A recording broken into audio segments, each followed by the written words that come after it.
Les associations familiales catholiques sont un mouvement familial reconnu d'utilité publique et elles sont membres de l'Union nationale des associations familiales.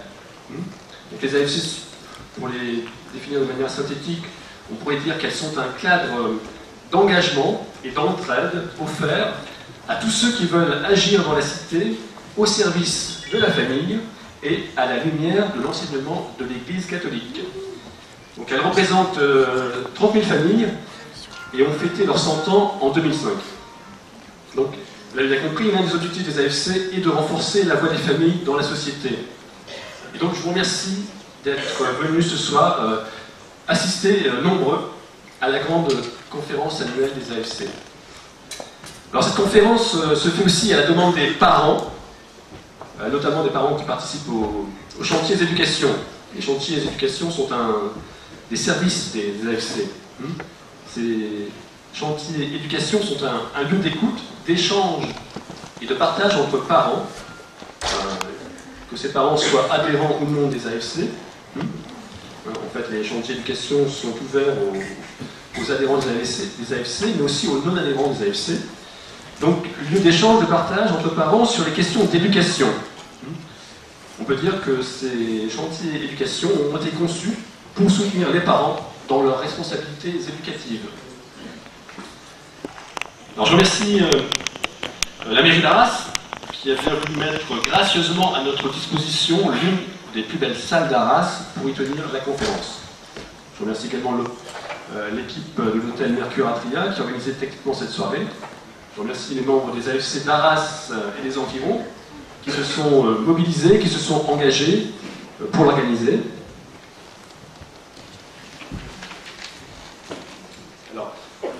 Alors, mais avant d'aborder le sujet qui a motivé votre venue ici ce soir, je voudrais remercier une personne et une équipe en particulier.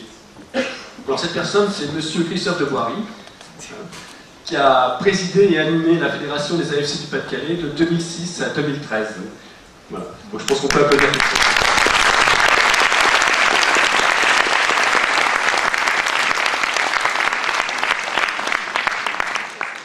Et bien sûr, je remercie toutes les personnes qui s'engagent au sein des AFC d'Arras et d'environ pour faire entendre la voix des familles dans la société. On peut dire que la soirée se déroulera en 3 temps. Premièrement la conférence, ensuite vous aurez la parole pour poser vos questions. Donc n'hésitez pas à noter sur un bout de papier les questions qui vous viennent à l'esprit lors de cette conférence. Et puis un troisième temps, une conclusion générale. Alors venons-en au vif du sujet maintenant que tout le monde est assis. Alors ce soir je vous pose une question. Parents, êtes-vous informés sur le genre, entre guillemets, à l'école?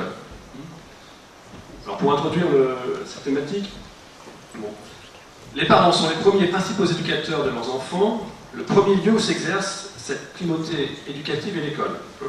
Donc si le mot genre n'est pas dans la loi de refondation de l'école, cette perspective inspire à la rentrée 2013 plusieurs initiatives et évolutions dans le cadre scolaire. Elles sont considérées comme autant d'actions pour atteindre l'objectif de, je cite un ministre, entre guillemets, changer les mentalités en s'appuyant sur la jeunesse. Fermez les guillemets.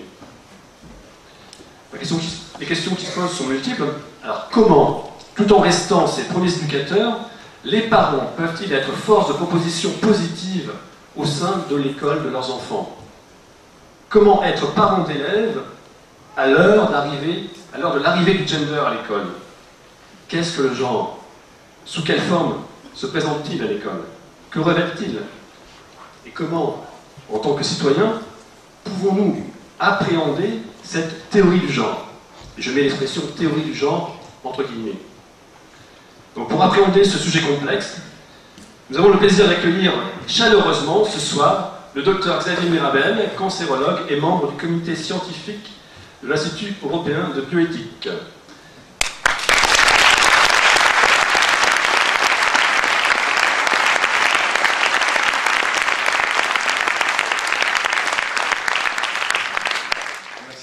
Merci aux AFC de m'inviter invité ce soir pour vous rencontrer. Merci à vous d'être venus si nombreux. C'est pas si souvent que les salles sont pleines à craquer comme ça. Donc bravo à tous.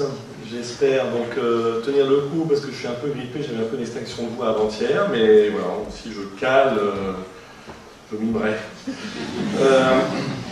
Je vais essayer de me présenter d'abord en quelques mots, que vous sachiez qui je suis et d'où je vous parle. Donc, je suis médecin, j'exerce la cancérologie à Lille, je suis père de famille. Avec Marianne, mon épouse, nous avons 7 enfants. Et à ce titre, je suis aussi premier éducateur de mes enfants, quoi. Et je suis soucieux de l'éducation de mes enfants. Je l'ai été et je le suis encore. Et donc motivé à m'intéresser à tout ce qui peut éventuellement les influencer négativement. Je ne suis pas philosophe, je ne suis pas sociologue, je ne suis pas tout ça, donc je ne vais pas vous faire non plus un cours de philo ou un cours d'histoire, je vais vous présenter l'historique de la théorie du genre, mais relativement brièvement. Moi je suis militant, hein, ça c'est ma fibre, voilà, j'ai besoin d'agir, de prendre la parole, de me bouger, voilà, et donc c'est plutôt ma tonalité. J'essaierai de vous montrer ce qu'on peut faire, comment on peut agir.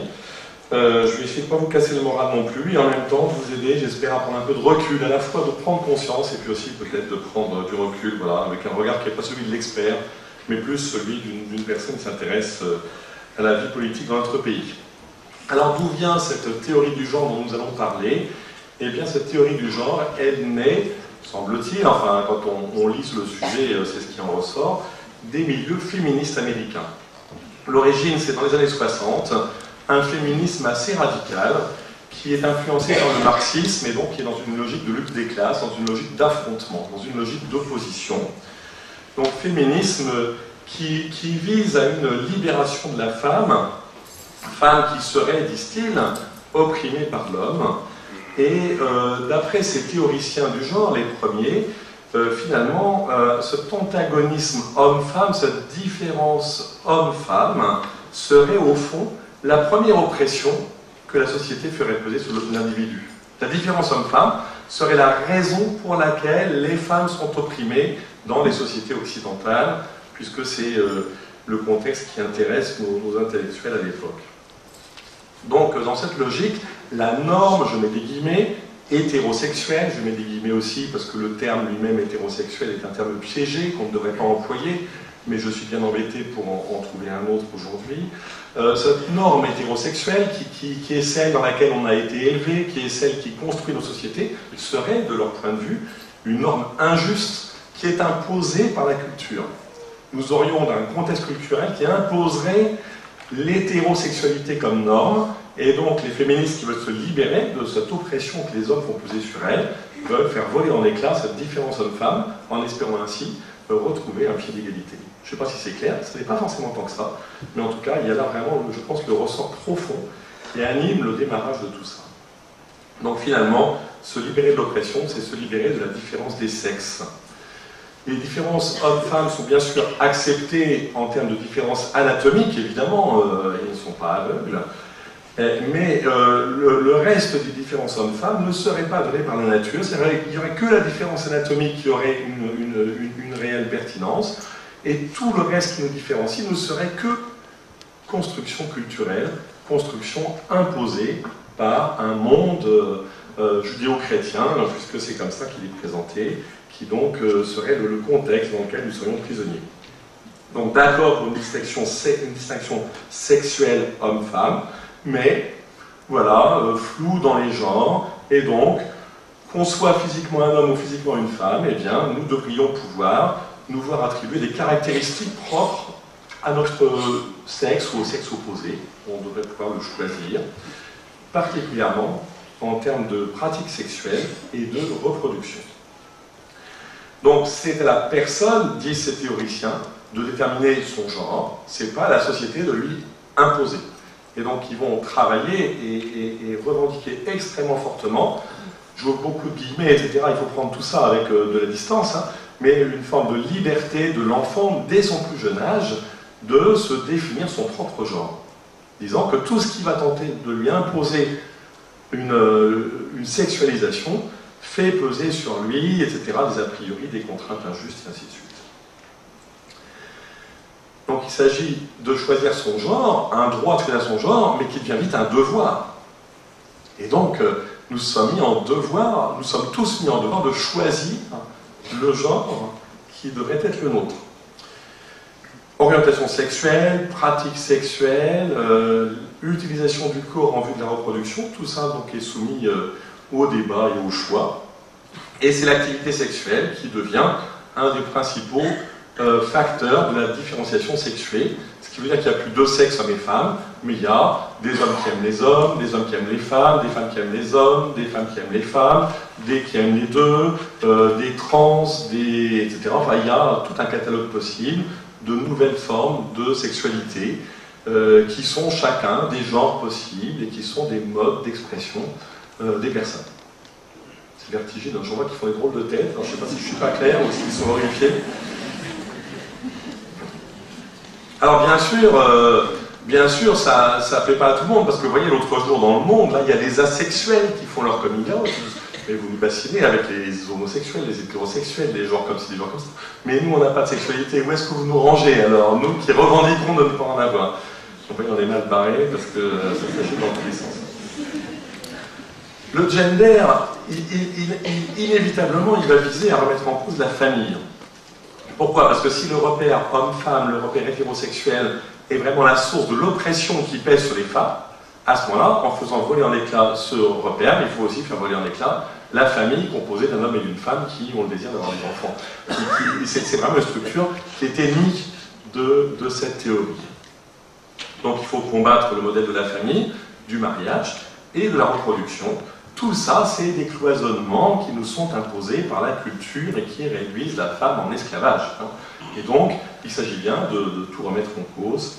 On pourrait aussi, il revendique que toute personne puisse adopter, en couple ou pas en couple, couple de même sexe, couple de sexe différent, etc.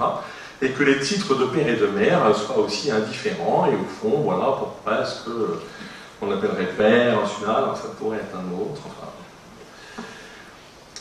Le gender amène donc à remettre en cause la famille, il amène à remettre en cause la différence des sexes, il amène donc inévitablement à repenser la question de la reproduction, puisque la maternité est une des formes d'oppression de la femme dans cette théorie. Le fait de porter l'enfant, de s'arrêter de travailler pour une grossesse, de l'élever, et que ce soit la femme qui principalement assure ses missions dans ce contexte hétérosexué, patriarcal et oppresseur, vous voyez. Donc le fait que la femme soit amenée à porter toutes ces tâches est une vraie oppression pour elle, donc il s'agit aussi de la libérer de la maternité. Donc s'affranchir de ce carcan de la reproduction hétérosexuelle, et on va revendiquer toutes les techniques d'aide à la procréation, bien sûr, mais aussi, très rapidement, les mères porteuses vont devenir un des objectifs plus ou moins directement avoués des militants de cette cause. Une des théoriciennes, allez voir la page Wikipédia qui est bien faite sur Judith Butler, qui est née en 1956, et les philosophes et les féministes et les théoriciennes du gender, vraiment elle fait partie des quelques figures emblématiques, je ne citerai qu'elle. Les professeurs de rhétorique et de littérature à l'université de Berkeley aux États-Unis, elle écrit « Admettre la différence des sexes, c'est admettre la complémentarité des sexes, ce qui sous-entend l'hétérosexualité et le mariage, donc la domination patriarcale, sous-entendue ancestrale, religieuse, etc. Donc l'oppression et l'aliénation de la femme. Aujourd'hui, on pourrait ajouter oppression et aliénation de la femme et des minorités sexuelles, puisque tous ceux qui vont se présenter comme gays, bi, trans, etc., vont dans cette idéologie trouver leur place et avoir une revendication similaire. Je ne vous recommande pas forcément de lire la prose de Madame Butler, qui est relativement illisible quand même, c'est assez difficile d'accès. En tout cas, c'est intéressant de noter que cette femme qui est une théoricienne du départ, donc qui a posé les concepts, qui a écrit des bouquins, etc., qui sont, de mon point de vue, enfin, un étonnement et puis inquiétant, mais en tout cas, elle a pris du recul par rapport à la théorie du genre. Alors qu'elle a au départ été très très loin dans la théorisation. Aujourd'hui, elle remet en cause ce qu'elle a écrit dans les années 80, et elle dit, au fond, nous sommes allés trop loin, bien sûr que tout n'est pas dû à la société et à des contraintes extérieures, etc., et que beaucoup de la différence des sexes est une réalité biologique, et ainsi de suite. Donc, de façon intéressante, elle prend de la distance. Il n'empêche que ceux qui ont suivi cette théorie et qui sont des adeptes aujourd'hui, eux ne prennent pas cette distance, et donc on voit ce décalage entre certains des théoriciens de départ et puis certains des pratiquants, si on peut dire, d'aujourd'hui. Ça n'empêche en tout cas pas la théorie du gender d'avancer. Le genre, dit-elle, est une construction radicalement indépendante du sexe, radicalement indépendante du sexe. Vous voyez, ça va très très loin. En conséquence, homme et masculin pourraient désigner aussi bien un corps masculin qu'un corps féminin. L'enfant, bien sûr, ne saurait être assigné à une catégorie homme-femme sur la base de ses organes génitaux, et c'est donc une vision radicalement nouvelle qui nous est proposée. Le donné biologique naturel ne doit avoir aucune influence. Il n'est pas question que la nature, dans ce qu'elle imprime de différences biologiques, soit ce qui va déterminer la construction de la personne, qui doit se construire librement, affranchi de tous ses repères. Chacun donc est mis en demeure de définir son propre sexe, et on est tenté de se reproduire par la technique. On voit bien donc que l'homme ne se construit plus sur la nature, mais contre elle. Ce qui est naturel n'est pas nécessairement une valeur humaine, écrit Sulamit Firestone, qui est un des autres théoriciens du genre. Et il continue, l'humanité a commencé à dépasser la nature. Donc là, on rejoint beaucoup des questions de la bioéthique, et j'y reviens dans ma conclusion. Et vraiment l'idée que l'humanité est en train de surpasser, au fond, des pièges ancestraux qui nous limitaient dans cette différence sexuée et dans des rôles attribués. Donc l'homme privé de nature, pour le coup, voilà, est amené à se construire plus librement, pense-t-il. Alors, le gender est-il en désaccord avec ce que dit la science? Oui et non. C'est-à-dire que, oui, à l'évidence, si on regarde le sexe génétique, par exemple, vous savez que dès la première cellule, dès la fécondation, l'embryon, il est sexué. Il a soit les chromosomes XX, et c'est une fille, un embryon de sexe féminin, soit XY, et il est masculin. Donc dès la première cellule, la différence est vraiment au plus profond de la construction biologique. Vous savez que dès maintenant, on peut diagnostiquer sur une cellule circulante chez la mère assez précocement dans la grossesse, et on peut diagnostiquer le sexe sur cette prise de sang. Vous savez très bien que pendant la grossesse, l'échographie du deuxième trimestre permet de diagnostiquer le sexe. Dès bien avant la naissance, la réalité biologique du sexe est évidemment présente. On sait aussi que l'influence de cette différence sexuelle, hormonale, etc., sur la construction d'un individu va être majeure. Dès le commencement, dès in utero, la formation des organes dépend en bonne partie de l'influence hormonale, elle-même directement dirigée par cette différence sexuelle. Donc il y a à l'évidence, médicalement, scientifiquement, quelque chose qui dépasse, qui est extrêmement puissant, et qui n'est pas que de l'ordre du culturel ou de l'anecdotique. Après ça, il y a des débats. Les débats, ils tournent autour d'études. Ces études, elles sont scientifiques, c'est des sociologues, c'est des philosophes, etc., qui ont écrit la théorie du genre pour certains, et qui ont voulu faire des tests, des machins, voir si ça fonctionnait. Et puis d'autres qui disent qu'ils n'y croient pas, ou qui se posent pas la question, mais qui écrivent des articles contraires. Donc vous allez trouver, il existe effectivement une littérature scientifique, il y a des papiers publiés dans des revues américaines, anglo-saxonnes et tout, qui va dans le sens de la théorie du genre, et puis une autre littérature qui va dans le sens contraire. En tout cas, tout ça ne justifie évidemment pas l'ensemble de ce que je viens de vous dire. Voilà, bien sûr, de toute façon, des garçons jouent à la poupée, ça peut arriver, et se déguisent en princesse, et quelques filles bon, jouer aux petites voitures et à la guerre, tout ça ne suffit pas pour faire une théorie, hein, et non plus pour enfermer ses enfants dans un soi-disant genre qui se serait découvert tout seul, alors que, évidemment, ça peut être bien autre chose. Si vous êtes intéressé à creuser ces questions en termes de différence homme-femme, je vous donne juste deux pistes, on pourra en trouver des centaines. À droite, c'est la pièce de théâtre ou le film bien connu Les hommes viennent de Mars et les femmes de Vénus. Je ne sais pas si vous avez vu ça, mais en tout cas dans le couple, c'est toujours très très intéressant. Et c'est très intéressant parce qu'on voit qu'en approfondissant nos différences, nous nous comprenons mieux et nous construisons mieux notre famille. Et donc là, je crois qu'il y a vraiment quelque chose de très riche à creuser d'approfondir la différence comme valeur fondamentale. Oui. Et puis l'autre, c'est ce numéro de Cerveau et Psycho, là, dont je peux vous envoyer, je l'ai en PDF. Il y a 80 pages qui sont absolument passionnantes sur justement la différence homme-femme, sur le plan la construction cérébrale, etc. Montrant, enfin il y a plein de trucs très étonnants qui révèlent aussi d'une façon imprévue, je trouve, cette différence. Alors nous sommes donc en face, me semble-t-il, et je vais essayer de vous le démontrer maintenant, d'une vraie révolution culturelle qui est en cours. Culturelle, pourquoi? Parce que d'abord, elle nous interroge sur le vocabulaire. Nous avons un problème de vocabulaire, parce que sexe en anglais ne désigne que les organes sexuels, et sexe en français veut dire beaucoup plus. Parce que gender en anglais, ça veut dire en bonne partie ce que sexe veut dire en français, et que déjà les traductions, enfin déjà on n'y comprend plus rien. Donc déjà, le problème c'est qu'on a déjà du mal à avoir des mots qui sont ajustés pour décrire les concepts qu'on tente de manier, et donc on se retrouve en difficulté. C'est un enjeu culturel majeur parce que les militants du genre veulent déconstruire. C'est un terme qui est à la mode, qui s'approprie, etc., qui est très utilisé. Comme disait Simone de Beauvoir en 1949, on ne naît pas femme, on le devient. Vous voyez, ce n'est pas d'hier. Simone de Beauvoir n'avait pas toute la théorie du genre dans cette phrase, mais il y a quand même là des prémices de ce qui se joue plus tard, évidemment. Et donc, de ces constructions sociales que seraient la masculinité et la féminité, et du fait que la culture impose aux enfants un rôle d'homme, de femme, finalement, il s'avère que, nous dit-on, nous deviendrions chacun ce que la culture pense que nous sommes oppressifs, donc qu'il faut faire tomber dans cette dialectique marxiste. Et cette déconstruction donc, de cette société qui nous impose ce carcan doit commencer où? Elle doit commencer dans l'école et dans la famille, puisque c'est là que se construit cette différence sexuelle. Donc très tôt, et il faut arriver très très précocement pour justement bousculer ce carcan qui vous enferme tous dans la... Voilà, dans l'hétérosexualité normative. Donc, bien sûr, les programmes scolaires, les textes scolaires, et ainsi de suite. Il y a des enjeux de vocabulaire qui sont nouveaux, avec des termes nouveaux qui sont apparus. Homophobie, couple homosexuel, qui en lui-même pose question. Un couple, c'est forcément une différence, donc on ne devrait pas dire couple. Enfin bon, on dit couple quand même, bien sûr, enfin, on ne peut pas difficilement trouver un autre mot. Hétérosexuel est un mot nouveau parce qu'il faut bien se définir par rapport au couple de même sexe, mais là aussi c'est une vraie difficulté parce que dans le terme hétérosexuel, il y a une connotation négative vue des personnes militantes du genre, extrêmement, une connotation très négative dans le terme hétérosexuel qui n'est peut-être pas dans votre esprit, mais il faut que vous compreniez à quel point, quand on emploie ce mot hétérosexuel, au fond, on a une idée négative sous-jacente.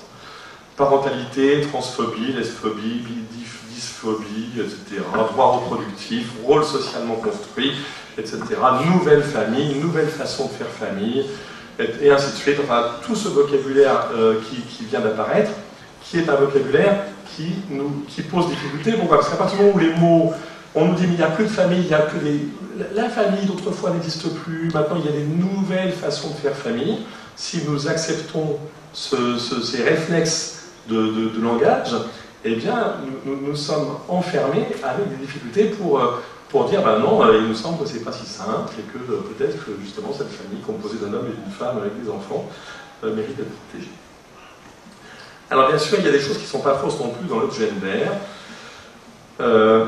D'abord, beaucoup de la différence des sexes est transmise par la culture, bien sûr, il ne s'agit pas de le nier non plus. Hein. Il ne faudrait pas tomber dans l'autre excès du balancier pour dire ah non, rien n'est culturel, tout est biologique. Bien sûr que non, il y a beaucoup de la différence des sexes et de nos rôles dans la société qui sont évidemment culturels. C'est pas pour autant qu'ils sont mauvais. Hein. La culture nous transmet heureusement beaucoup de très bonnes choses.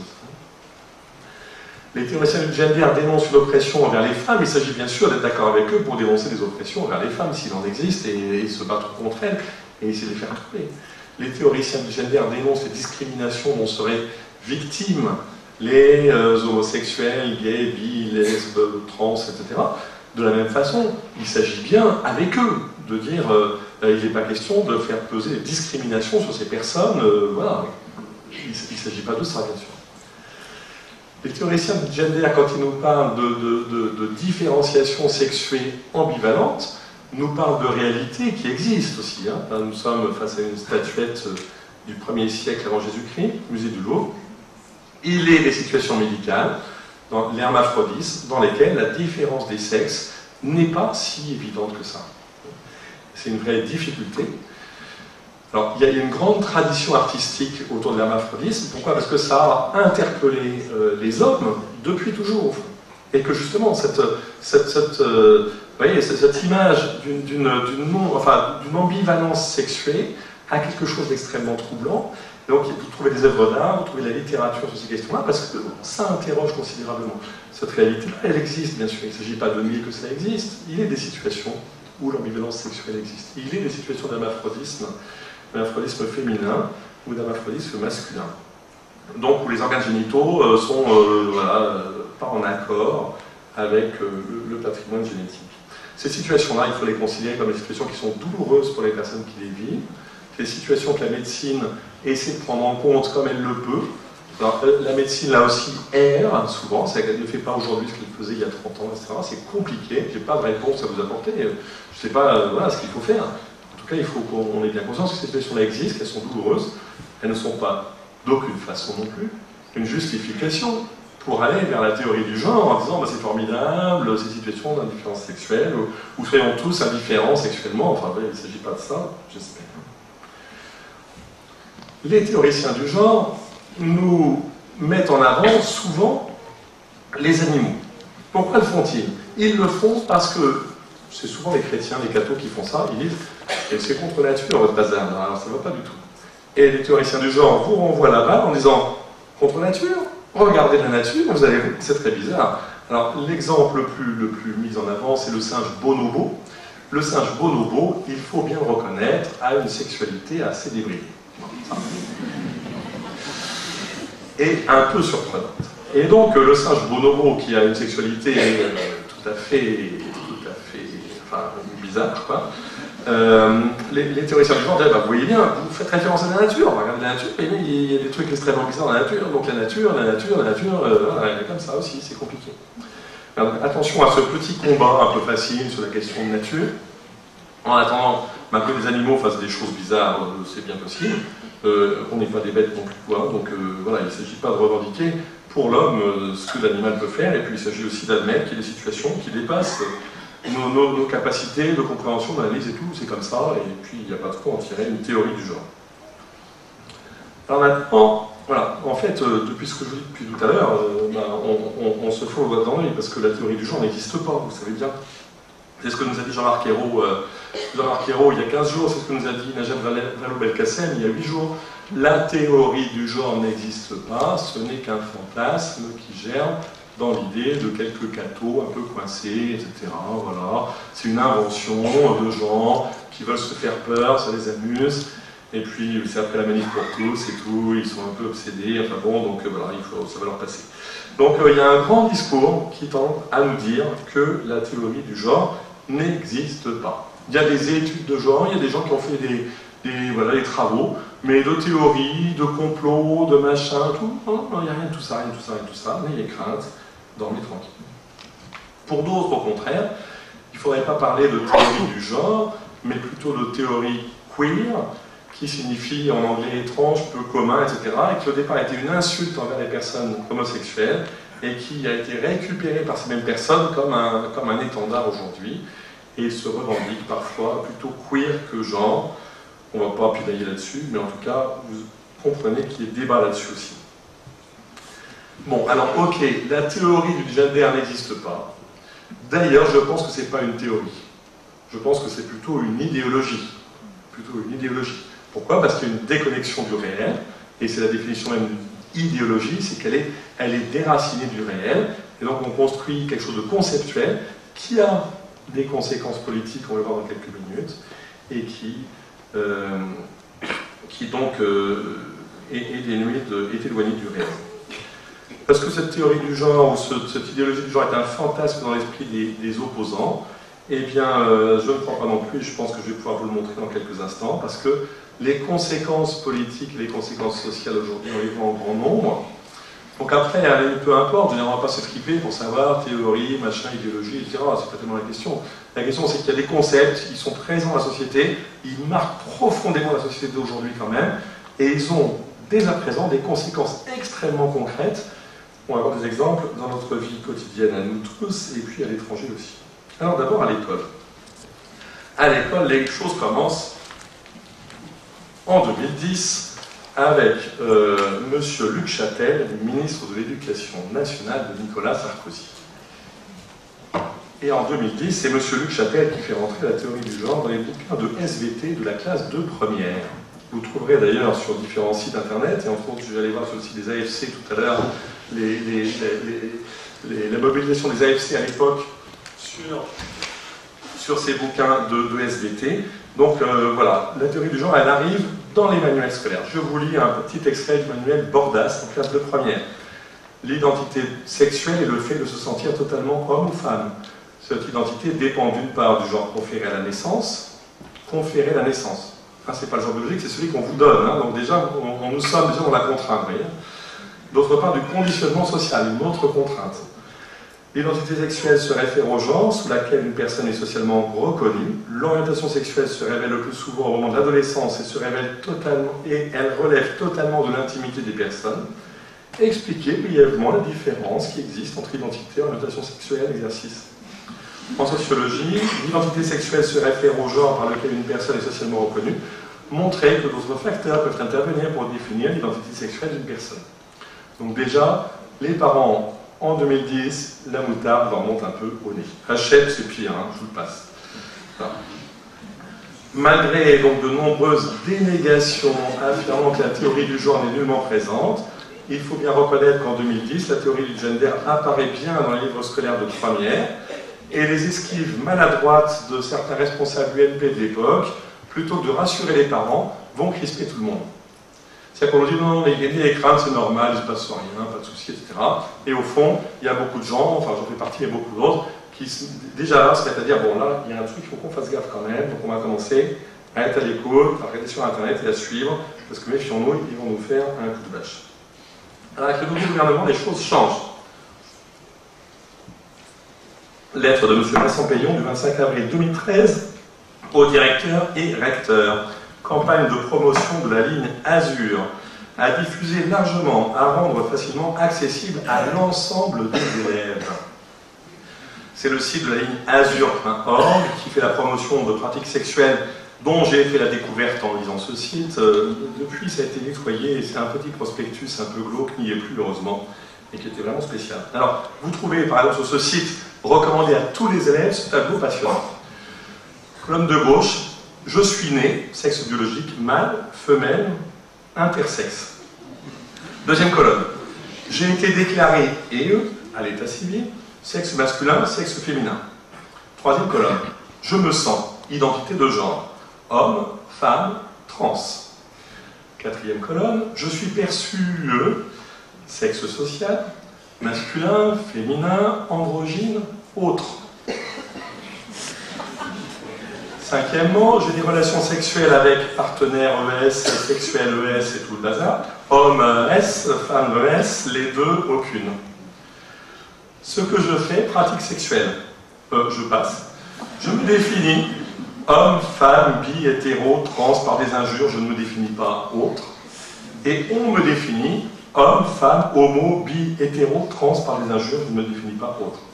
Donc, vous voyez, tous vos enfants, si on suit la lettre de M. Payon, sont encouragés à aller voir le site ligneazur.org sur lequel on sème une forme de confusion, quand même, je trouve, vraiment comme éducateur et comme parent, absolument scandaleuse. Je trouve ça tout à fait hallucinant. Cette jolie affiche, si vous la voyez, c'est l'affiche de pub pour Ligneazur et son numéro de téléphone gratuit 0810 20 30 40 que vos enfants connaissent par cœur. Dans le courrier du 4 janvier 2013 adressé au recteur, M. Payon fait monter un peu la tension. Le gouvernement, ça a été dit tout à l'heure, s'est engagé à s'appuyer sur la jeunesse pour changer les mentalités. Je cite, je souhaite que vous accompagniez et favorisiez les interventions en milieu scolaire des associations qui luttent contre les préjugés homophobes. Alors vous allez voir sur le site Azur et vous trouvez la liste des associations habilitées à intervenir à l'école. Et là aussi, il y a quand même beaucoup de drapeaux arc-en-ciel. Je ne sais pas si ça vous rappelle vaguement quelque chose. Enfin, elles sont quand même globalement assez militantes quand même. Prenez le temps d'aller voir, vous serez édifiés. Donc M. Payon appelle à la nouvelle morale laïque, à une refondation de l'école de la République, il veut faire un nouvel enseignement de morale obligatoire, il veut lutter dès le plus jeune âge, mais il a raison, puisqu'on a vu que pour le genre il fallait agir très très tôt, puisque nous imposons à nos enfants une différence dès le début. Donc lutter contre les stéréotypes de genre, et il écrit: le but de la morale laïque est d'arracher l'élève à tous les déterminismes familial, ethnique, social et intellectuel, pour permettre à chaque élève de s'émanciper, continue-t-il, car le but de l'école républicaine a toujours été de produire un individu libre. Il est déraciné, mais libre. Madame Taubira, ministre de la Justice, renchérit. Dans nos valeurs, l'éducation vise à arracher les enfants aux déterminismes sociaux et religieux et d'en faire des citoyens libres. Donc le tabou est bien planté. Alors donc, il est question de faire entrer le gender à l'école dès 6 ans. Un amendement a été proposé par Madame Sommaruga, députée PS, le 28 février 2013 à l'Assemblée nationale. Elle défend son amendement, je vous lis ce qu'elle nous dit. Cet amendement a pour objet l'intégration dans la formation dispensée dans les écoles élémentaires, donc c'est dès 6 ans, d'une éducation à l'égalité entre les hommes et les femmes et à la déconstruction des stéréotypes sexués. Il s'agit de substituer à des catégories telles que sexe ou différence sexuelle qui renvoient à la biologie, le concept de genre, je crois que ça n'existait pas, le concept de genre qui montre que les différences entre les hommes et les femmes ne sont pas fondées sur la nature, mais sont historiquement construites et socialement reproduites. Cet amendement donc, est déposé et il est voté en première lecture, mais il sera retiré par le gouvernement en mars, au motif que l'ambiance n'est pas bonne et que ce n'est pas le moment. Il n'empêche que même si l'amendement est retiré, vous pouvez être bien certain que ceux qui sont pour la mise en œuvre de ces programmes auprès des enfants les plus jeunes ne vont pas pour autant changer d'idée. Et donc, même si ce n'est pas gravé dans le marbre du texte de la loi, il n'empêche que la pulsion est là.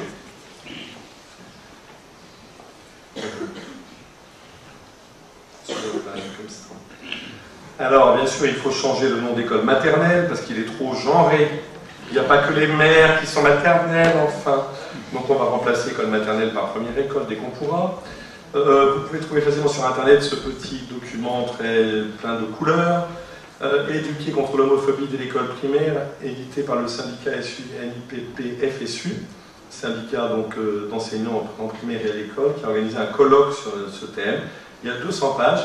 Lisez avec intérêt les fiches sur les bouquins de classe. Et entre autres, la fiche sur Papa porte une robe a été très appréciée. Donc, vous voyez, il y a une littérature enfantine qui laisse place à des ouvrages assez militants. Et donc, sous couvert de lutte contre l'homophobie, on fait en fait l'apologie de la théorie du genre. Donc, Papa porte une robe, Tanguy a deux papas, ou Jean a deux mamans, etc. Et donc, ces bouquins sont conseillés pour les enseignants. Et vous trouvez sur Internet des fiches de lecture qui expliquent aux enseignants comment profiter à plein de ces jolis petits ouvrages pour déconstruire les stéréotypes auprès des enfants les plus jeunes. Ces livres ne sont pas au programme, je ne dis pas qu'ils sont au programme, ils ne sont pas au programme, mais ils sont disponibles, les enseignants peuvent éventuellement les choisir, et ils sont dans certaines bibliothèques d'école. Alors bien sûr, le problème c'est ça, c'est que l'école est sexiste. Vous voyez, dans cette école, là, c'est ignoble. Il y a les noms des filles en rose et les noms des garçons en bleu, par exemple, c'est insupportable. Donc ça commence très très mal quand les écoles en sont encore là. Donc il y a un rapport sur l'égalité entre les garçons et les filles qui a été rendu récemment aux différents ministres et qui dit que voilà, il est urgent que les stéréotypes de genre soient déconstruits et mis à distance. Donc sur le site de l'Éducation nationale pour 2013, vous découvrez que nous sommes dans l'année de mobilisation pour l'égalité entre les garçons et les filles et de lutte contre les stéréotypes de la maternelle au lycée. À partir de cette rentrée 2013, il y a le programme ABCD Égalité, c'est le site internet de ce programme pour les enfants de grande section maternelle jusqu'au CM2, qui va être testé dans 10 académies sur 30. Bordeaux, Clermont-Ferrand, Créteil, Corse, Guadeloupe, Lyon, Montpellier, Nancy, Metz, Rouen, Toulouse. Bon, il n'y a pas lieu. Il faut parcourir le site et aller voir les fiches, les tableaux sur l'art, déconstruire l'art, parce que l'art, bien sûr, il montre les femmes, toujours la situation pour les hommes, c'est pas bien du tout. Il y a des contes, aussi des contes pour enfants qui sont très sexués. Il y a le rôle de la princesse, du prince charmant, etc. Donc il faut voilà, faire bouger tout ça, parce que tout ça, c'est plein de stéréotypes. Donc il s'agit de travailler là-dessus, donc il y a des fiches et des trucs pour aider à remettre tout ça en cause. Il y a aussi la réforme des rythmes scolaires. Et une des questions qui est importante aujourd'hui, c'est les activités périscolaires. Encore hier, il y avait un article dans je ne sais plus quel journal, où des parents, voilà, leurs enfants, il y avait des trous dans le programme, et donc il fallait s'inscrire aux activités périscolaires. Et la seule qui restait, c'était l'atelier pour déconstruction des stéréotypes de genre. Et donc, les enfants n'étaient pas en scolaire, ils étaient en activité extrascolaire, mais ils étaient à l'atelier déconstruction des stéréotypes, animés par on ne sait pas trop qui d'ailleurs. Donc c'est quand même, là aussi, il faut être vigilant à la fois sur ce qui se passe dans l'école peut-être, mais aussi sans doute avant. Le gender, ça commence à la crèche. Donc là, vous voyez Madame Najat Belkacem et Madame Bertinotti, toutes les deux à la crèche Bourdarias à Saint-Ouen, qui est une crèche modèle. et elles admirent avec un sourire béat ce petit garçon qui baigne une poupée, pendant qu'à côté, des filles jouent avec un marteau et des clous. Depuis avril 2009, je vous lis l'article de presse, les équipes de la crèche Pont d'Arias, formées avec un spécialiste suédois, pratiquent cette pédagogie active et égalitaire. Il n'est plus question de proposer aux filles des jeux de filles et aux garçons des jeux de garçons. Les petites filles ne sont pas encouragées à jouer à la poupée et les petits garçons au bricolage. On va faire plutôt encourager les pratiques inverses, quitte à pousser les enfants à aller contre leurs envies. Quand les petites filles se rêvent en princesse, le personnel explique qu'ils essaient d'ouvrir l'horizon de la princesse en lui proposant du bricolage, mais sans l'empêcher vraiment, si elle insiste, à jouer quand même à la princesse. Vous voyez où nous en sommes quand même. Donc déjà en France, un certain nombre de crèches, des programmes expérimentaux visent à détruire voyez, un certain nombre de repères pour... voilà. À la crèche Pont d'Arias à Saint-Ouen, toujours, on fait le ménage dans la bibliothèque. Dans ces structures pilotes, pas de place pour les images du passé. Un ménage a été effectué, un certain nombre d'ouvrages ont disparu. Lequel a disparu, dites-le-moi, qui est tellement scandaleux en stéréotypes sexués? Petit ours brun. Petit ours brun. Petit ours brun, un papa, une maman et tout, il aime son papa, il aime sa maman, etc. Donc on a supprimé papa qui fume la pipe, assis dans son fauteuil, et puis maman qui est au fourneau. C'est quand même pas acceptable. Donc heureusement, petit ours brun est passé à la benne dans la crèche et d'autres. Voilà. À Toulouse, on a retiré les jouets à connotation sexiste dans la crèche, je ne sais plus laquelle, pour ne laisser plus que des jouets à forme géométrique, pour éviter que les filles jouent à la poupée et les garçons avec un marteau. À Lyon, on fait une enquête dans une crèche sur les comportements des parents, des enseignants et des élèves par rapport aux différences sexuelles, pour être sûr que les uns et les autres ne sont pas pleins de stéréotypes. Voilà, ça énerve les parents. Voilà. Dans son livre, M. Payon, qui s'intitule « Une religion pour la République ». Et donc l'école a un rôle fondamental, puisque l'école doit dépouiller l'enfant de toutes ses attaches pré-républicaines pour l'élever jusqu'à devenir citoyen. Et c'est bien une nouvelle naissance, une transsubstantiation qu'opère dans l'école et par l'école cette nouvelle Église, avec son nouveau clergé, sa nouvelle liturgie, ses nouvelles tables de la loi. Vincent Payon. Non mais il faut que les choses soient claires, donc elles sont claires au moins. On sait voilà, quel est le contexte culturel dans lequel nous nous trouvons. Alors maintenant, on va rigoler un peu, même si ce n'est pas forcément si drôle, et vous montrer quelques déclinaisons de la théorie du genre dans les pays où vraiment on pète un câble. Bon. Alors la théorie du genre dans les vestiaires. Dans l'université publique de l'État de Washington, un étudiant de 45 ans utilise les vestiaires des filles et s'y promène nu. Le vestiaire est partagé par plusieurs écoles et équipes sportives locales, des fillettes et des jeunes filles de 6 à 18 ans faisant partie de l'équipe de natation. Le 26 septembre dernier, ce sont elles qui ont aperçu ce personnage entièrement nu derrière la vitre d'un sauna. Elles ont déposé plainte. Ce jeune homme se définit comme transgenre. Il se perçoit comme une femme. Les responsables ont décidé de ne pas empêcher un étudiant transgenre d'utiliser le vestiaire des filles. Et donc, la direction du collège a dit qu'elle ne tiendra pas compte de l'identité biologique de ce jeune homme et que ce serait de la transphobie de le renvoyer chez les garçons.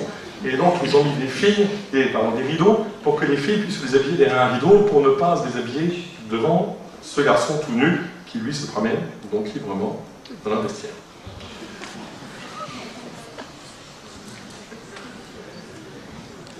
À Cambrai, ils ont autorisé enfin les jupes pour les hommes. Non mais c'est vrai parce que c'est pas normal pour les étudiants transgenres qu'on les oblige à choisir leur tenue et qu'on les déguise quoi, dans un vêtement qui leur convient pas. Donc c'est important qu'on soit libre.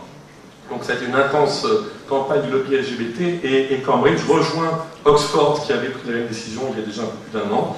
Donc dans les universités anglaises maintenant, les garçons peuvent mettre des jupes. À Brighton Hove, en Grande-Bretagne, on a décidé de remplacer progressivement les toilettes publiques pour hommes et pour femmes par des lieux de genre neutre. Sur les portes sont prévus des pictogrammes représentant un homme, une femme et un homme et un enfant ensemble, signifiant que les lieux sont ouverts à tous, indépendamment du sexe et de l'âge. L'an dernier, le maire avait recommandé que les titres comme Monsieur, Madame et Mademoiselle soient supprimés pour ne pas offenser les personnes qui ne s'y reconnaissaient pas. Les Suédois, bientôt forcés d'uriner assis. Un député suédois va défendre une loi obligeant les hommes à uriner assis pour renforcer l'égalité homme-femme, pour que les femmes soient au même niveau. C'est pas une blague, hein, vous trouvez l'article dans le Figaro, c'est absolument sérieux en fait. C'est triste, mais c'est absolument sérieux. Malheureusement, c'est effrayant. Et alors, un des arguments indirects, c'est que ça lutte très contre le cancer de la prostate. Je pense que ainsi, on espère convaincre les hommes de PCASI. Et un autre argument, c'est que les dames sont contentes que les messieurs n'arrosent pas à côté de la... Enfin, et ils ont développé tout un argumentaire, mais pour au bout du compte, obliger les messieurs à pisser assis. À New York, les femmes pourront désormais se promener seins nus. C'est quand même pas juste que les hommes puissent se promener seins nus et que les femmes ne le puissent pas. Et donc, maintenant, dorénavant, aux États-Unis, si vous prenez seins nus dans la rue, eh ben, vous n'êtes pas verbalisé, et par contre, les forces de police ont des consignes pour que ceux qui s'indigneraient circulent et ne gênent pas les personnes qui revendiquent de pouvoir se promener librement seins nus. Alors en France, bon, on décline de notre façon, hein, ça c'est Présage, c'est le programme de Sciences Po, hein, programme Présage, tout repenser, donc c'est nos élites politiques de demain, tout repenser, chaque discipline en termes de domination patriarcale de l'homme sur la femme, c'est magnifique. Et donc il y a une Queer Week à Sciences Po tous les ans. Le but c'est d'encourager les étudiants à se rapprocher d'une association LGBT de leur établissement pour y trouver un accompagnement. Voici une des préconisations de mes programmes, etc. Films pornographiques, distribution de sex toys, ateliers de travertissement, vente de contes non sexistes pour enfants, etc., etc. Cette initiative étudiante est en cohérence parfaite avec la politique de l'école et son programme de recherche et d'enseignement Présage. Je vous en passe, mais enfin c'est assez hallucinant. En France, toujours, alors on arrive aux questions de changement, enfin on est, bien sûr tout ça rejoint les questions de changement de sexe qui sont toujours assez problématiques. Un habitant de Villeneuve-sur-Lot de 45 ans réclamait d'être reconnu de sexe féminin dans son état civil, et il vient d'obtenir gain de cause tout récemment sans avoir été opéré. Jusqu'à présent, pour changer de sexe, il fallait qu'on vous opère pour que vous ayez l'air, enfin, vous voyez, mais donc là maintenant, ce n'est plus absolument nécessaire. Ça, c'est grâce à des accommodements qui venaient d'être autorisés par Mme Taubira. Je passe. Ça, c'est un guide de Chrysalide, Travaille ton genre. Ça, c'est pour adultes. Ça, c'est subventionné par la ville de Lyon et le ministère des Affaires sociales. Si vous n'êtes pas très à l'aise dans votre genre, ça vous permet de travailler, de poser des questions, de l'interroger, de faire des jeux de rôle et des trucs, c'est assez bizarre. Donc c'est un cahier, vous pouvez remplir, prendre des notes, le faire plusieurs fois. Voilà, donc c'est pour ceux qui sont un peu... Vous venez d'apprendre que Paris va recevoir les Gay Games en 2018, donc là aussi ça va dans la même... Donc c'est les Jeux Olympiques pour personnes gays. Voilà. Et Mme Kosciusko-Morizet, candidate aux élections, d'ailleurs, félicite vivement toute l'équipe, toute la gauche aussi a félicité, bien sûr. Si vous croyez toujours que la théorie du genre n'existe pas, allez voir le site qui s'appelle Émilie du Châtelet. Et l'objectif de cette fondation, je sais pas, c'est le développement et la diffusion des recherches sur les femmes, le sexe et le genre. Donc c'est vraiment une fondation qui a pour but... vraiment une structure qui a, je ne sais pas comment c'est financé, en tout cas qui a une des grandes capacités et des belles capacités intellectuelles à publier, organiser des expositions, etc. Et parmi les expositions soutenues, il y a celle-là, qui était l'exposition Au Bazar du Genre, qui est la première exposition qui a eu lieu au Mucem, qui est le nouveau musée, vous savez, de la Méditerranée à Marseille. Là, le lieu, il paraît magnifique sur le plan architectural. Et donc la première exposition, c'est Au Bazar du Genre. Le gender et l'état civil, donc la question se pose d'avoir dans l'état civil un genre neutre qui ne nous contraigne pas, homme ou femme. Donc au Canada, un couple qui ne veut pas déclarer le sexe de son enfant, troisième enfant, dit qu'il choisira plus tard et l'élève sans lui dire et sans révéler aux autres son sexe, pour que cet enfant s'élève librement. En Suède, c'est Pop, l'enfant qui n'est ni un garçon ni une fille, donc il y a des dizaines d'exemples dans le monde actuellement comme ça. Je vous lis des extraits de cet article. Un couple a annoncé que leur enfant nommé Pop serait élevé sans que son sexe ne soit révélé, pas même à l'école, afin qu'il ne soit pas enfermé dans les stéréotypes de genre. Les parents s'expliquent ainsi. Nous voulons que Pop grandisse librement et non dans un moule d'un genre spécifique. C'est cruel de mettre au monde un enfant avec un timbre bleu ou rose sur le front. Aussi longtemps que le genre de Pop restera neutre, il ne sera pas influencé par la façon dont les gens traitent les garçons et les filles. Selon ses parents, bon, Pop va bien, se porte bien, choisit parfois une robe, parfois un pantalon. Pour la coiffure, c'est aussi variable. Et pour moi, dit sa mère, Pop n'est ni une fille ni un garçon, c'est seulement Pop. Depuis octobre 2012, le pronom hen, je ne sais pas comment on prononce, a été introduit dans la langue suédoise pour désigner les personnes neutres qu'il ne faut donc appeler ni il ni elle. Norime Welby est la première personne neutre au monde, prétend-elle ou affirme-t-elle. C'est possible que juridiquement ce soit le cas. C'est en Australie que ça se passe et elle affirme donc voilà, être d'un sexe neutre. Au départ, c'est un homme devenu femme qui maintenant veut être neutre. Voilà, qui se trouvait bien ni dans l'un ni dans l'autre. Et donc, les Australiens ont depuis 2011 la possibilité, sur les passeports, les papiers, l'état civil, etc., d'avoir une case X. Il y a garçon, enfin homme, femme et autres. Voilà. Et donc, on peut avoir en Australie un genre neutre. En France, il y a un groupe Facebook qui a été créé pour travailler sur un pronom personnel de genre neutre, en français aussi. Et donc, vous trouvez des traces de ce travail à la fois sur Facebook et sur YAG, qui est un site homosexuel que je ne vous recommande pas. Et les propositions en cours pour ce pronom neutre, ça serait soit ol, soit l'elle. Donc des gens, au lieu de dire il, on dirait ol. Au lieu de dire elle, on dirait l'elle. Et voilà. Et ça serait donc les pronoms neutres pour désigner des personnes qui ne voudraient, qui ne supporteraient, qui ne souhaiteraient pas qu'on les appelle par un pronom qui définit leur sexe. Je veux maintenant attirer votre attention sur le rôle que joue la publicité dans toute cette affaire. Pourquoi? Parce que c'est une question culturelle qui est beaucoup plus vaste que la question de l'école et de quelques militants, etc. Et ça va beaucoup plus loin. C'est beaucoup plus loin, ils trouvent des très belles illustrations dans la publicité. Regardez avec un esprit critique un certain nombre de mannequins, un certain nombre de photos de magazines. C'est surtout les magazines papier où il y a souvent des photos très chiadées, très travaillées, des magazines un peu luxueux. Et questionnez-vous justement sur les messages que ça sous-tend en termes de sexualité, de genre. Alors donc là, vous avez un exemple d'un mannequin qui est Tammy Gloser et qui défile dans les défilés de mode pour hommes et pour femmes.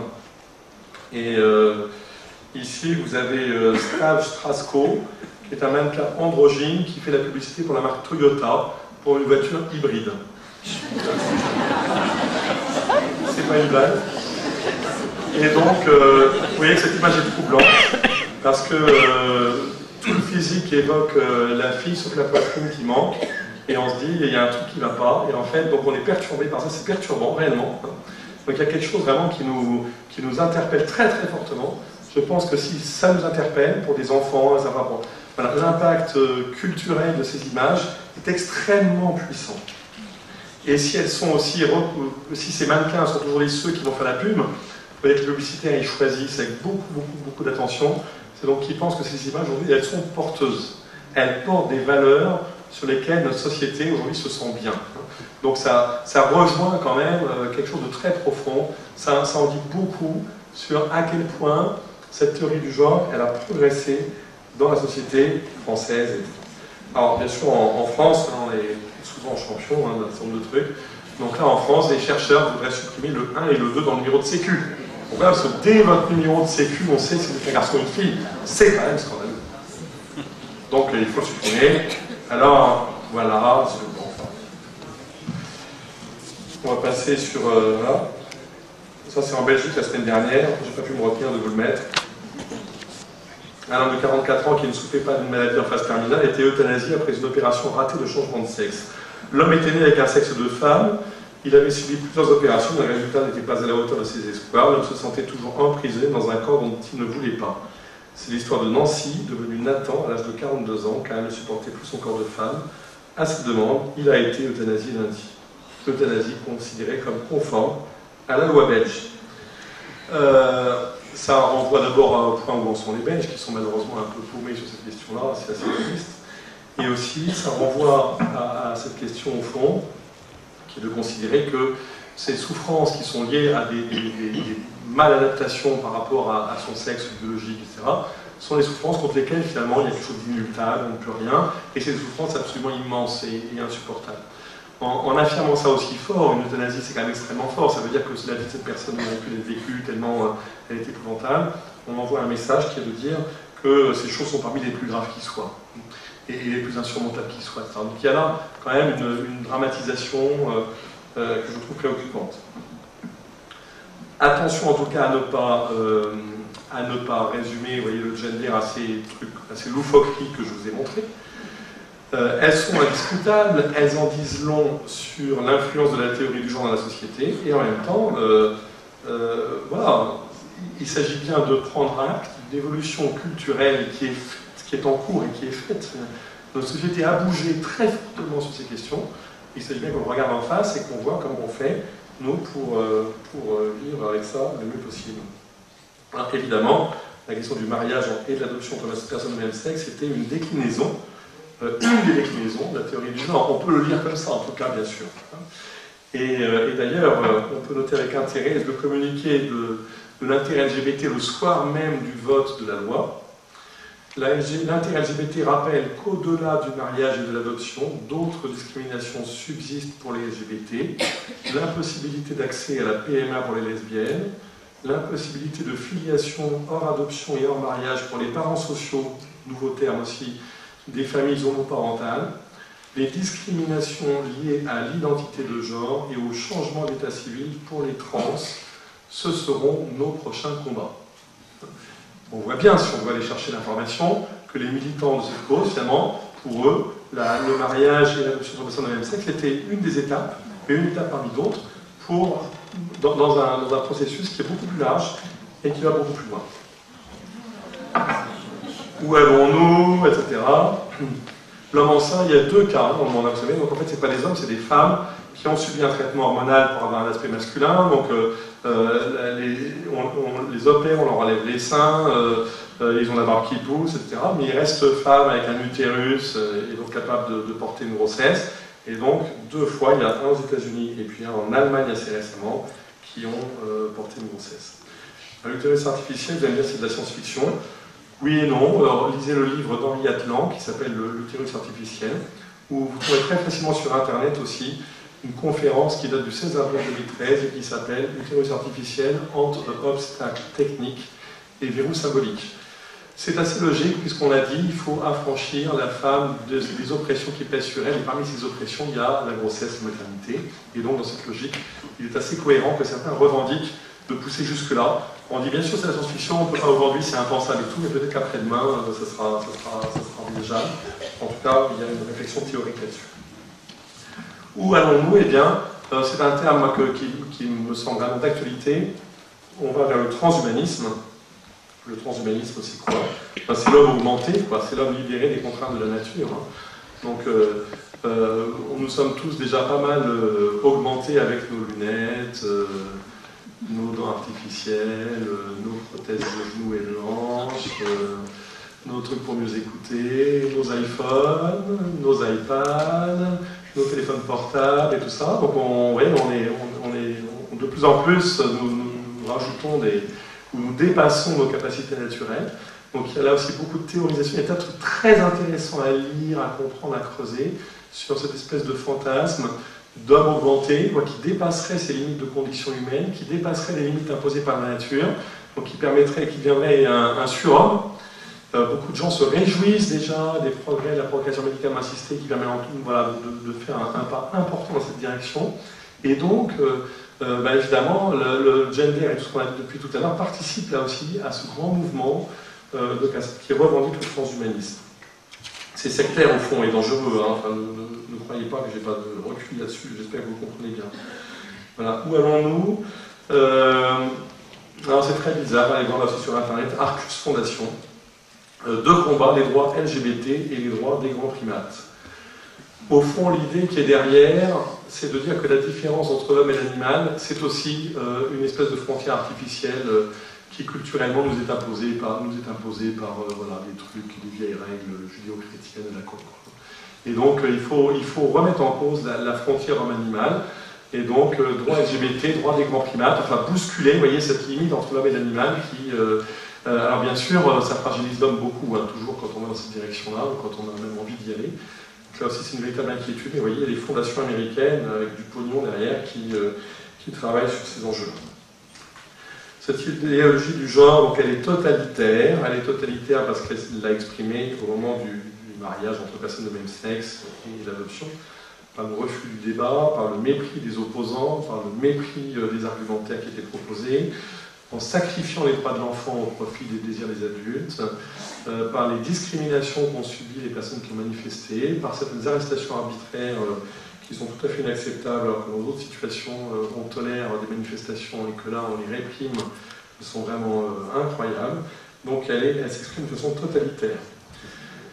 De façon totalitaire parce que Mme Taubira a imposé à ses magistrats un stage sur l'identité de genre. L'idée c'était de les former pour qu'ils condamnent sévèrement toutes les atteintes au respect du genre. Ouais, voilà. Et même le syndicat de la magistrature, qui est pourtant très proche idéologiquement de Mme Taubira, et qui se réjouit habituellement de ces réformes, s'est insurgé contre ce stage obligatoire qu'ils ont trouvé vraiment abusif. La Commission des droits de l'homme, donc en France, propose l'introduction de la notion de genre dans le droit français, puisque le mot n'existe pas aujourd'hui dans notre droit français. Et donc il s'agirait peut-être de remplacer à différents endroits les mots sexe, etc., par le mot genre. Évidemment, ça ouvre une boîte de Pandore si c'était le cas. Et d'ailleurs, cette annonce a été accueillie avec beaucoup de satisfaction par le lobby LGBT qui s'en réjouit. Les enjeux à court terme, c'est d'abord la théorie du genre à l'école. Et là-dessus, je pense que c'est là qu'on a un point de cristallisation quand même. Le reste, la pub, le machin et tout, les toilettes et tout, c'est une question, il faut regarder et s'y intéresser. Mais à l'école, là, on est vraiment face à un enjeu majeur. Les familles, en tout cas, resteront pas indifférentes. Les Français, d'abord, sont assez opposés. 57% des Français se déclarent défavorables à l'enseignement de la théorie du genre dans les établissements scolaires. 65% sont opposés à l'éducation à la sexualité par les associations LGBT. Ils ne veulent pas que ce soit les associations LGBT qui enseignent à leurs enfants quoi que ce soit sur la sexualité. Alors que faire? D'abord, s'informer. Libérez-vous. Libérez-vous de TF1. Libérez-vous de La Voix du Nord. Ou de, je ne sais pas ce que vous lisez. Libérez-vous de votre information. Vous avez, grâce à Internet, aujourd'hui, accès librement à l'information. Le lieu où on s'informe avec le plus de vivacité, me semble-t-il, c'est Twitter aujourd'hui. Donc, s'il y avait un message à remplir ce soir, ouvrez-vous un compte Twitter et suivez des gens qui disent des choses intéressantes. Il en existe. Et qui vont vous permettre de vous informer librement, sans être coincé par un politiquement correct qui fait que malheureusement, souvent, dans les médias traditionnels, nous ne trouvons pas les réponses à nos questions. Vous avez conscience que des journaux comme Libération et Le Monde vivent actuellement une chute extrêmement rapide du nombre de leurs lecteurs, c'est un vrai problème. Seul le journal La Croix, qui a pris une note depuis quelques années, nettement moins 68 ans quand même, franchement, et qui essaie de se tirer vers le haut, tire son épingle du jeu. Mais donc on est face à une révolution de l'information actuellement qui change tout. C'est entre autres elle qui a permis la mobilisation l'année dernière, parce que c'est pas les appels à manifester dans la presse qui ont mis 1 million de personnes dans la rue, c'est pas vrai. Hein. C'est le bouche à oreille, mais c'est aussi la puissance de ces réseaux sociaux, leur efficacité. Il y a là vraiment quelque chose, il se joue quelque chose de très fondamental sur lequel il est temps de surfer. Deuxièmement, il y a des enjeux éducatifs majeurs, me semble-t-il. Les personnes ne se définissent pas par leur orientation sexuelle. C'est vrai pour nous, quand on parle des autres, c'est vrai pour nos enfants. Attention, attention, attention. Et combien de fois, lorsque des enfants traitent les autres de juifs, de maghrébins, etc., les parents vont les reprendre en disant « mais comment tu parles, etc. Tu ne traites pas les gens comme ça ». Et là, on voudrait que sans cesse, nous parlions des gays, des bi, des trucs, mais on n'en a rien à faire. Ce n'est pas notre problème. Nous n'avons pas à parler de la sexualité des uns et des autres. Nous n'avons pas besoin, nous, de savoir ce qui se passe sous la couette de notre voisin, et l'État encore moins. Et donc là, il y a vraiment, je crois, un repère de fond à rappeler avec insistance. Et les personnes ne se définissent pas, heureusement, par leur pratique sexuelle. Enfin, qu'est-ce que c'est que cette histoire, hein. C'est vraiment essentiel. Hein. Un deuxième enjeu éducatif, me semble-t-il, et sur le coup, je pense qu'il y a vraiment peut-être du travail à faire, je ne sais pas, en tout cas. Je crois qu'un des problèmes aujourd'hui, et si nous en sommes là, c'est bien parce que beaucoup de nos contemporains ne sont pas convaincus de la joie qu'il y a à vivre une famille dans l'altérité, dans la différence homme-femme. Alors pourquoi est-ce que le couple homme-femme fait pas tellement envie à beaucoup? Pourquoi est-ce que beaucoup sont en souffrance avec ça? Pourquoi est-ce que cette image n'est pas une image qui donne envie aux gens de foncer dans cette direction, mais au contraire qui parfois leur donne envie de fuir ou de chercher autre chose? Ça doit vraiment nous interroger sur le rayonnement, sur la joie de vivre, sur la joie familiale, sur la façon d'en témoigner, d'en parler, de le vivre. Bon, je pense que c'est vraiment très important aussi, vis-à-vis bien sûr de nos enfants et vis-à-vis des plus jeunes que nous rencontrons. Troisième repère, éduquer au contact avec la réalité. C'est toujours pareil lorsqu'on est face à des enjeux idéologiques. La seule façon de contrecarrer l'idéologie, c'est de revenir au réel des faits. Et donc la confrontation aux faits, au réel, est quelque chose d'essentiel. Là aussi, aller à la campagne, etc., voir le travail manuel, le jardinage, je sais pas quoi, n'importe quoi, les animaux, etc. Enfin, la confrontation à un donné naturel. Voilà. Ne pas être dans un monde qui est un monde artificiel, qui pourrait être conceptuel. Alors, donc se réenraciner sur le réel. Je pense qu'en termes éducatifs, il y a plein de choses qui sont faites, bien sûr, mais qu'il faut bien garder cet angle de vue. Quatrième repère, une distance ajustée au virtuel. Donc le virtuel, c'est cinéma, internet, musique, drogue, etc. Bien sûr, c'est évident. Voilà. D'accord, c'est évident. Il n'empêche, comment est-ce qu'on cultive une bonne distance? Comment est-ce qu'on apprend aux plus jeunes aussi à la cultiver? Les parents sont les premiers éducateurs, ça a été dit tout à l'heure, il faut en être bien certain. Et s'approprier ça. Comment est-ce que on le porte, quoi. Comment est-ce qu'on le porte? Comment est-ce qu'on est capable de le dire? Personne n'est parfait, on n'est pas des éducateurs idéaux, on ne réussit pas l'éducation de tous nos enfants, etc. C'est un chemin évidemment difficile, mais en attendant, il y a des moments, face à des discours qui peuvent être politiques, qui peuvent être, etc., on se souvient que c'est quand même nous qui sommes les premiers éducateurs. D'ailleurs, si nos enfants vont mal, je peux vous assurer, on vous les renvoie. Vous voyez, quand tout va bien, on va s'en occuper, on va les éduquer et tout. Ne s'occuper de rien, surtout pas la méthode de lecture et tout, c'est notre problème. Tout. Par contre, si votre gamin va mal, et qu'on le vient de l'école, etc., qu'il redouble tout ça, c'est les parents qui le démerdent après. Donc on sait bien leur renvoyer quand ça va plus. Donc on est bien les premiers éducateurs, il n'y a aucun doute, je peux vous dire. S'ils font des conneries, c'est les parents qui vont être appelés. Donc il n'y a aucun doute, c'est les parents les premiers éducateurs. Le problème, c'est qu'on s'en souvient une fois sur deux. On s'en souvient que quand les enfants ne vont pas bien.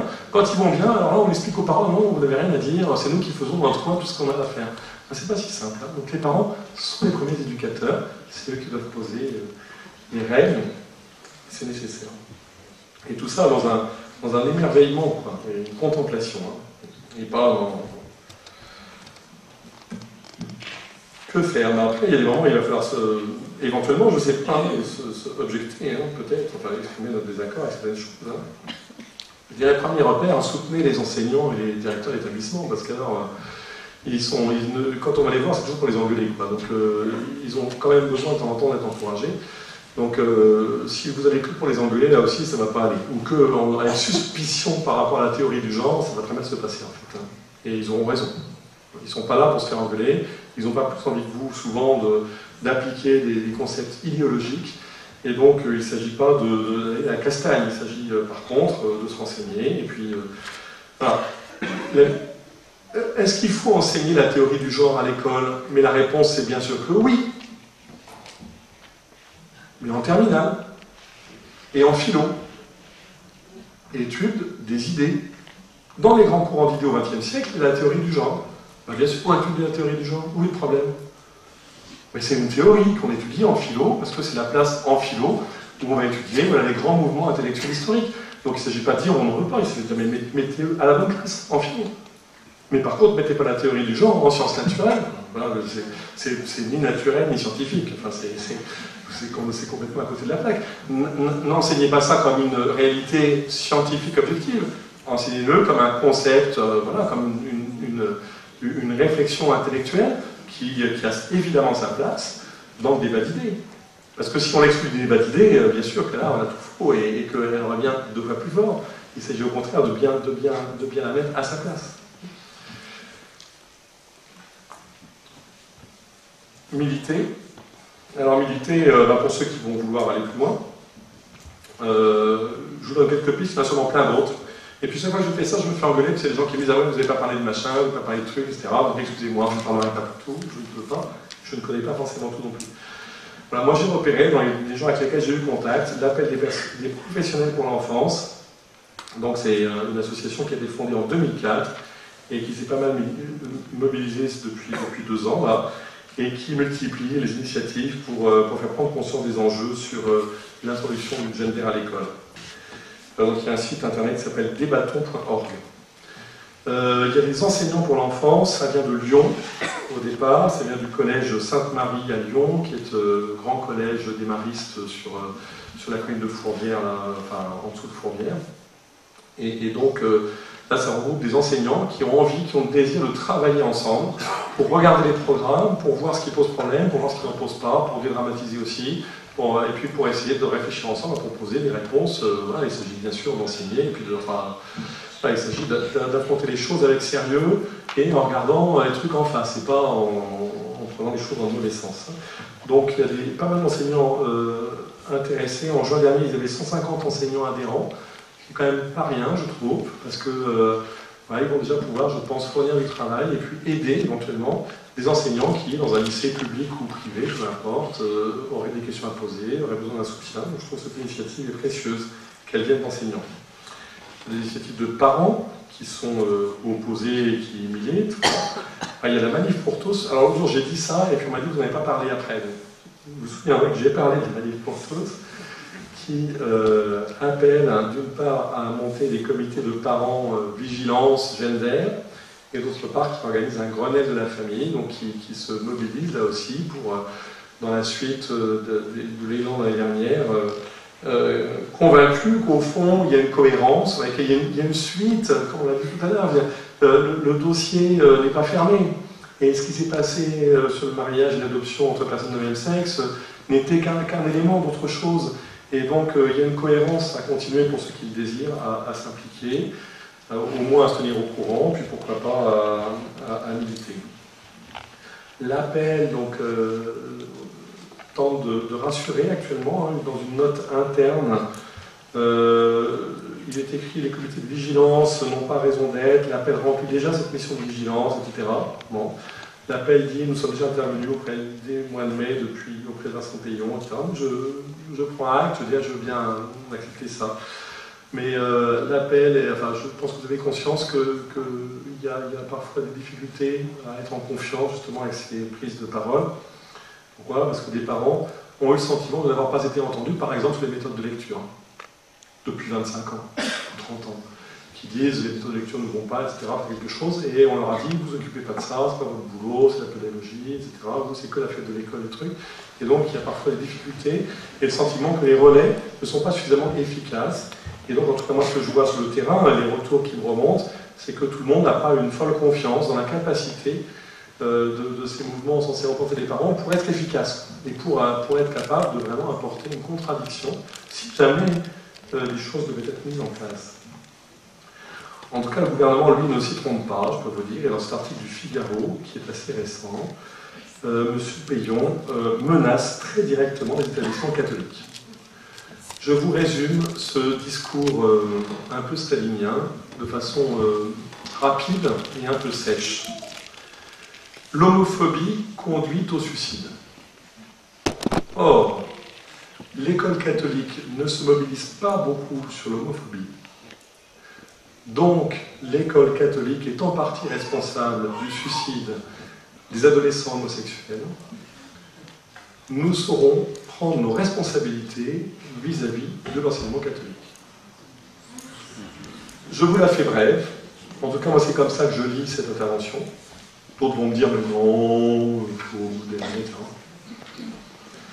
M. Payon, quand on lit son bouquin sur la nouvelle école et la nouvelle liturgie, nouveau machin, hein, franchement, il m'inquiète quand même. Et donc je pense que ces menaces sont à prendre relativement au sérieux. En tout cas, voilà, il agite un chiffon rouge en disant faites gaffe, les mecs, parce que là, nous, on ne vous laissera pas. Que faire? Récuser notre tentation que nous avons tous et tout le temps sur tous les sujets, c'est vrai, sur voilà, plein de trucs. C'est mais mon pauvre monsieur, vous n'y pouvez rien, enfin. Vous battez contre des moulins à vent tout le temps, des combats perdus d'avance et tout. C'est inéluctable, c'est l'évolution de la société, c'est comme ça. Donc récusez l'inéluctabilité. C'est inéluctable parce qu'on ne bouge pas. Hein. C'est tout. Hein. Si on bouge, ça ne sera pas du tout inéluctable, ça je peux vous dire. Donc il y a un moment où ça ne sera pas, hein, si on est suffisamment nombreux pour bouger, ou suffisamment déterminés. Tout récemment, un projet au Conseil de l'Europe pour entériner le mariage, l'adoption, la PMA, la GPA pour les couples de même sexe. Objectif, refonder la famille sur la seule volonté et non pas sur la biologie, avec l'équivalence de tous les types d'union et de procréation. Hein. Donc c'était un projet au Conseil de l'Europe. Rejet des projets. Il se trouve aujourd'hui des majorités politiques pour rejeter les projets directement dans la ligne de la théorie du genre, de l'idéologie du genre. Donc il est possible, bien sûr, de trouver des majorités, il est possible de contrecarrer. Enfin, donc là aussi, il n'y a rien d'inéluctable. Il n'y a rien non plus d'inéluctable dans la catastrophe. Hein. C'est pas parce qu'il y a des bouquins et des trucs, etc., que vos enfants les auront dans leur classe. Hein. Donc là non plus, hein. Prudence. Ça veut dire, il faut pas... voilà, il faut vraiment essayer de savoir ce qui se passe concrètement dans les établissements, pour ceux qui ont des enfants en âge scolaire qui sont soucieux, établissements dans lesquels ils sont scolarisés, allez voir les enseignants, il y a que l'établissement, dire votre inquiétude, dire votre désaccord éventuel avec certains bouquins ou certains trucs, mais pas non plus penser que le pire va nécessairement arriver demain, hein, parce qu'il est possible que dans l'établissement dans lequel sont vos enfants, tout se passe finalement assez bien. Pour aller plus loin, il y a différents sites internet que vous pouvez consulter. Théoriedugenre.fr, c'est le syndicat uni, donc qui est proche de l'UMP, qui anime ce truc, donc c'est marqué politiquement évidemment. Pas très en ligne avec le gouvernement actuel, vous comprenez. Nouvoféminisme.eu, qui est un mouvement de femmes essentiellement qui milite pour un nouveau féminisme au niveau européen et qui s'est pas mal mobilisé sur la question du gender depuis très longtemps. Ça fait au moins 10 ans qu'ils alertent sur la question, qu'ils écrivent, etc. Vous avez là une grande antériorité avec des travaux, des publications, etc. Donc ça vaut la peine d'aller voir parce que vous trouverez, vous voyez, des trucs bien avant ce dont nous parlons aujourd'hui. veilleeducation.org, le site d'Alliance Vita, l'association que je préside, où vous trouverez aussi des infos régulièrement, il y a des revues de presse, il y a pas mal de choses. Et puis beaucoup sans doute connaissent le Salon Belge, qui, même si le ton est parfois pas forcément top, me semble-t-il, mais vous avez une information très large. Je pense que ce site internet est relativement incontournable aujourd'hui. Il est incontournable, et là il est plus consulté qu'un certain nombre de sites de grands médias. Et donc le Salon Belge est devenu, si que vous le trouviez sympa ou pas, ce n'est pas la question, c'est devenu un lieu incontournable d'information. Je vous recommande ce petit bouquin, écrit par Christian Flavigny, il est pédopsychiatre, c'est aux éditions PUF, Presse Universitaire de France, c'est pas très épais, c'est pas très facile d'accès, mais c'est pas non plus très difficile. Je me suis endormi peut-être une ou deux fois, mais pas plus. Et c'est d'un grand intérêt, d'un très grand intérêt pour comprendre comment nous nous construisons, pour comprendre comment se construit comment nous construisons en tant qu'homme, en tant que femme, etc. Comment se construit notre sexe, notre genre, etc. C'est très intéressant, vraiment très intéressant. Donc si vous voulez aller vraiment loin là, dans la compréhension, ça peut vous aider comme parent, comme éducateur, etc. pour aller au fond du sujet. Mais là, vous allez vraiment creuser sur la psychologie, machin, etc. Vraiment, c'est très très bien. Franchement, dans tout ce que j'ai lu, je trouve que celui-là est top. S'il y en a un qu'il faut lire, me semble-t-il, c'est celui-là. En conclusion, donc, le gender, c'est une révolution culturelle qui est en cours. C'est pas avant tout une théorie, un machin, etc. C'est un truc qui est... Il y a un mouvement de société énorme, immense, qu'il s'agit de regarder en face, de prendre conscience de ça. Les conceptions de l'homme, de la femme, de la famille, de la nature qui sont sous-jacentes à tout ça posent un grave problème. Et donc mérite d'être critiqué. Il s'agit bien de se former et de réfléchir pour être capable d'apporter la critique à cette transformation de la société que nous vivons. L'homme a besoin de lutter contre lui-même pour être libre. C'est quand même pas rien. Il doit nier sa propre biologie, etc. Enfin, ça va quand même vraiment très très loin. la négation de la maternité, de la paternité, de l'épanouissement possible dans la vie conjugale et familiale, tout ça est quand même vraiment très fondamentalement révolutionnaire. Voilà, c'est une utopie qui pousse l'homme à faire de lui-même sa propre fin, à agir contre ses inclinations naturelles les plus intimes, et donc, de cette façon, à se détruire lui-même. Cette théorie du genre, ou cette idéologie du genre, elle englobe beaucoup des questions de société d'aujourd'hui. Mariage et adoption, bien sûr, mais aussi, vous allez voir qu'on va débattre prochainement, sans doute, de l'assistance médicale à la procréation pour les femmes, pour les couples de femmes, de la GPA, de mère porteuse pour les hommes, etc. Tout ça peut être rangé comme une sous-branche de cette grande évolution culturelle. D'ailleurs, ceux qui y sont favorables peuvent se réjouir, ils sont en train de transformer la société en profondeur. Et ceux qui s'y opposent, il est grand temps qu'ils se bougent. Ceux qui s'y opposent, ou qui veulent au moins être entendus, puis mettre un frein et porter une juste critique. On ne va pas critiquer le fait que s'il y a des réelles oppressions, des réelles discriminations, etc., bien sûr qu'on accueille ça et qu'on le prend avec beaucoup d'attention. Que faire? Revenir au réel, placer le genre, replacer dans une sexualité humaine intégrale et équilibrée, et accueillir comme un trésor notre nature et notre culture. Comme un trésor. C'est un véritable effort intellectuel à faire quand même. Et donc là, je pense qu'on a tous du boulot à faire. Ça peut se jouer au plus intime de la vie familiale, comme au plus politique de l'engagement, et au plus public.